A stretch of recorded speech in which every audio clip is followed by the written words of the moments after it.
नमस्कार दोस्तों, जीविका मंत्रा में आपका स्वागत है। सावन महीने के शुक्ल पक्ष की तृतीय तिथि को हरियाली तीज मनाई जाती है और यह तिथि सुहागन महिलाओं के लिए बहुत ही खास होती है। इस दिन निर्जल और निराहार व्रत रखने का विधान है। मान्यता है कि वैवाहिक जीवन सुखद बनाने के लिए और पति की लंबी उम्र की कामना से यह उपवास किया जाता है। साल 2024 में इस बार हरियाली तीज का व्रत 7 अगस्त बुधवार के दिन रखा जाएगा। तृतीय तिथि की शुरुआत होगी 6 अगस्त मंगलवार को शाम 7:53 से समाप्त होगी 7 अगस्त बुधवार को रात 10:50 पर। पूजा का शुभ मुहूर्त रहेगा सुबह 5:46 से 9:06 तक।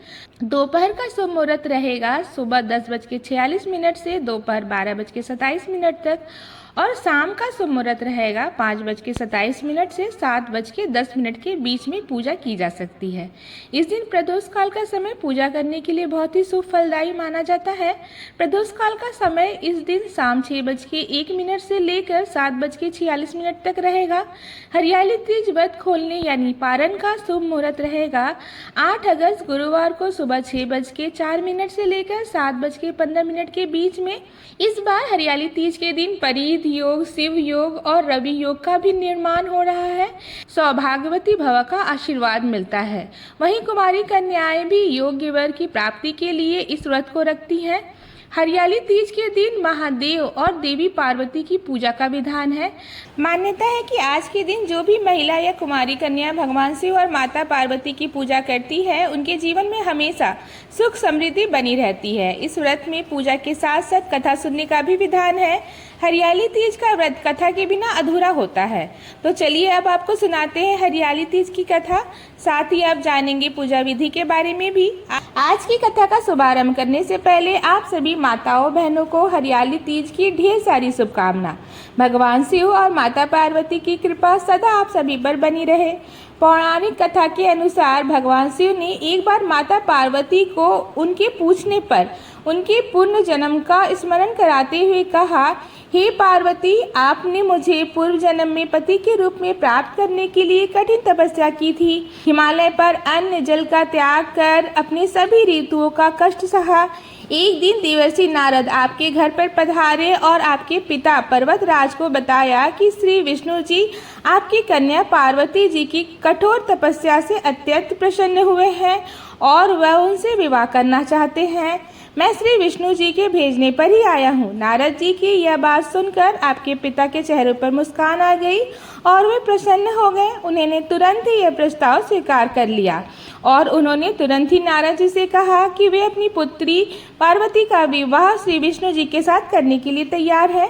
नारद मुनि ने विष्णु जी के पास पहुंचकर उन्हें सारी बात बताई। भगवान शिव माता पार्वती से आगे कहते हैं, हे देवी, आपके पिता ने जब यह बात आपको बताई तो आप बहुत दुखी हो गई, क्योंकि आप तो मन ही मन मुझे पति के रूप में स्वीकार कर चुकी थी।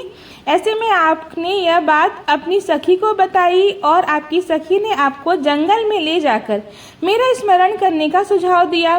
तब आप राजमहल छोड़कर जंगल में चली गईं और जंगल में रहकर आपने मुझे पति के रूप में प्राप्त करने के लिए कठोर तपस्या की। इधर आपके पिता पर्वतराज आपके लुप्त होने पर बड़े चिंतित हो गए। उन्हें यह चिंता सताने लगी कि अगर इसी बीच श्री विष्णु जी बारात लेकर आ गए तब क्या होगा। भगवान शिव देवी पार्वती से आगे कहते हैं, हे पार्वती, आपके पिता पर्वतराज ने आपके लुप्त होने के बाद सैनिकों को भेजकर आपकी खोज शुरू कर दी और उन्होंने धरती पाताल एक कर दिया। लेकिन आप एक गुफा में रेत के शिवलिंग बनाकर मेरी तपस्या करने में अपनी आराधना में लीन थी और मैं आपकी तपस्या से प्रसन्न हुआ और फिर मैंने आपकी मनोकामना पूर्ति का वचन आपको दिया। इधर खोजते खोजते आपके पिता पर्वतराज भी गुफा तक पहुँचे। तब आपने अपने पिता को बताया कि कैसे आपने शिव जी को पति के रूप में प्राप्त करने के लिए कठिन तपस्या की। आपने बताया कि अब आपकी कठिन तपस्या सफल हो गई है। फिर आपने अपने पिता को कहा कि अब आप उनके साथ महल को तभी वापस जाएंगी जब वे आपका विवाह शिव जी के संग कराने के लिए तैयार हो जाएंगे। पिता पर्वतराज शिव जी और माता पार्वती के विवाह के लिए मान गए और फिर उन्होंने विधि विधान से शिव जी पार्वती जी का विवाह संपन्न कराया। भगवान शिव देवी पार्वती से कहते हैं, पार्वती, आपने मुझे पति रूप में प्राप्त करने के लिए जो कठिन तपस्या की, जो कठिन तप किया, उसी के फलस्वरूप हमारा विवाह संपन्न हो पाया। इसलिए जो भी स्त्री इस व्रत को करती है उसे माता पार्वती की तरह अखंड सुहाग की प्राप्ति होती है और अखंड सौभाग्य का आशीर्वाद मिलता है। हरियाली तीज से एक दिन पहले महिलाएं और कन्याएं हाथों में मेहंदी रचते हैं। तीज के दिन विवाहित महिलाएं एक दूसरे को श्रृंगार की वस्तुएं देती हैं। श्रृंगार की वस्तु में सिंदूर, पारंपरिक वस्त्र, चूड़ियां, मेहंदी, मिठाई, बिछुए, बिंदी आदि शामिल होते हैं। इस दिन महिलाएं विशेष रूप से हरे रंग का लहंगा, साड़ी पहनती हैं। हरे रंग का ज्यादा से ज्यादा प्रयोग करती हैं। अपने आप को एक दुल्हन की तरह सजाकर सुहागन महिलाएं 16 श्रृंगार करती हैं। हरियाली तीज के व्रत को निर्जला और निराहार रखा जाता है, लेकिन जिसकी सामर्थ्य निर्जला रहने की न हो वह इस व्रत को फल, दूध, चाय आदि का सेवन करके रख सकता है। कहते हैं यह व्रत करवा चौथ के व्रत से ज्यादा कठिन होता है, क्योंकि हरियाली तीज के व्रत को महिलाएं सुबह से लेकर अगले दिन सूर्योदय तक रखती हैं।